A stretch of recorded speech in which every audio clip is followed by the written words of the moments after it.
Tony, ഞങ്ങൾക്കൊരു റിക്വസ്റ്റേ ഉള്ളൂ. ദയവ് ചെയ്ത് ഇനി പ്രശ്നങ്ങൾ ഉണ്ടാക്കരുത്. ഉണ്ടാക്കിയ ഞങ്ങൾക്കതിന് താല്പര്യമില്ല. എനിക്ക് താല്പര്യമുണ്ട്. Tony please. കുരിശിങ്ക പിള്ളേരോട് എനിക്ക് കുറച്ച് ബഹുമാനം ഉണ്ടായിരുന്നു. ഇവിടെ വരുന്നവരെ നിങ്ങൾക്കെന്താ ഇത്ര ബുദ്ധിയില്ലാതായി പോയത്? ടോണി, ഞങ്ങളൊരു കോംപ്രമൈസിന് വന്നതാണ്. അതെ, ടോണി കോംപ്രമൈസിന് വിളിക്കും, കാശ് മേടിക്കും. പിന്നതേ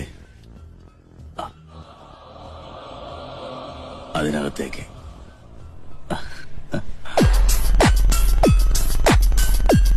ഇന്നൊരാളെന്നെ കൊല്ലാൻ ശ്രമിച്ചു. എന്റെ കുടുംബം മുഴുവൻ മുടിക്കുമെന്നാണ് അയാൾ പറയുന്നത്. ആര്? പണ്ടത്തെ ഒരു ക്രിമിനലാണ് അലിയാർ.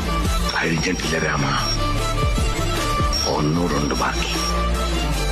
തായ് വേര് വരെ ഇറക്കും, എന്നിട്ട് ചാകും. നിന്നെയും നിന്റെ കുടുംബത്തെയും മുച്ചോട് പിടിക്കാൻ അലിയാർ ചാവില്ല. സ്വന്തം മക്കള് പിടഞ്ഞു മരിക്കുന്നത് അവൻ കാണണം. അലിയാരെ പിള്ളേരെ അവസാനം പുതിയ